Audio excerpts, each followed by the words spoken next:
안녕하십니까 여러분. 저는 신박뉴스의 진행을 맡은 신재복 아나운서라고 합니다. 현장에 박윤희 기자가 나가 있는데요. 박윤희 기자. 네, 안녕하십니까. 저는 신박TV 기자 박윤희입니다. 뉴스 진행하도록 하겠습니다. 2018년 10월 8일 뉴스원 기사를 읽어봤는데요. 기사의 내용에 따르면 대한항공 승무원이 타 항공사 승무원보다 우주방사선 휘폭량이 5배나 높다고 하는데 사실인가요? 네, 아무래도 대한항공과 타 항공사들을 비교했을 때 대한항공이 우주방사선 피폭량의 노출이 심할 수밖에 없는 것이 사실입니다.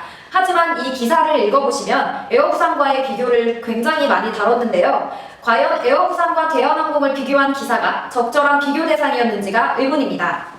우선 피폭 성량에 영향을 미치는 중요한 요소 중 하나는 비행 거리인데요. 에어부산 같은 경우는 주로 국내선과 국제선은 일본, 중국 같은 동남아를 운행하고 있습니다.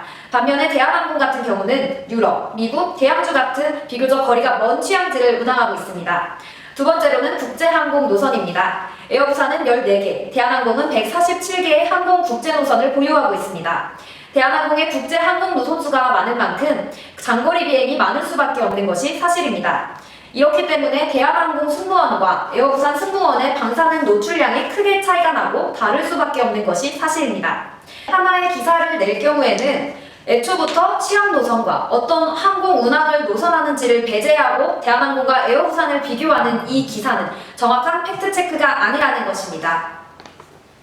네, 잘 들었습니다. 박윤희 기자. 그러고 보니 이 기사가 부산 경남에서 나온 기사인데요. 기사를 쭉 읽어봤을 때 에어부산을 옹호하는 듯한 느낌을 받았는데 박윤희 기자는 어떻게 생각하시나요? 네, 에어부산이 부산권 항공을 대표하는 지역인 만큼 지역 기사에서 한쪽으로 옹호하는 기사가 날 수밖에 없습니다. 그렇기 때문에 지금처럼 이렇게 편파적인 기사가 날 수밖에 없었는데요. 이 기사에 반박하는 대한항공의 반박 기사가 날 만큼 큰 이슈가 된 적도 있습니다. 따라서 지나친 지역사랑 언론 기사는 그 정보를 읽어보시는 국민들에게 혼란과 또 잘못된 정보를 심어줄 수밖에 없다는 것이 신박팀의 결론입니다. 네, 마지막으로 질문 하나만 하겠습니다. 저희가 만든 뉴스가 세상을 바꿀 수 있다고 생각하십니까? 네, 저는 적절한 비교 대상과 정확한 정보가 담긴 뉴스가 세상을 바꿀 수 있는 힘이 있고 또 원동력이 될 수 있다고 생각합니다. 앵커님이 뉴스로 바꾸고 싶은 세상은 어떤 세상이십니까? 대부분 사람들은 뉴스에 실리는 내용이면 모두 진실이고 그렇기 때문에 그것을 그대로 수용하려는 경우가 많습니다. 하지만 지금의 뉴스는 이해관계, 정치적인 관계 등에 의해서 꾸며지기도 하는데요. 저는 객관적인 뉴스를 통해 시청자들이 뉴스를 믿고 보는 세상을 만들고 싶습니다.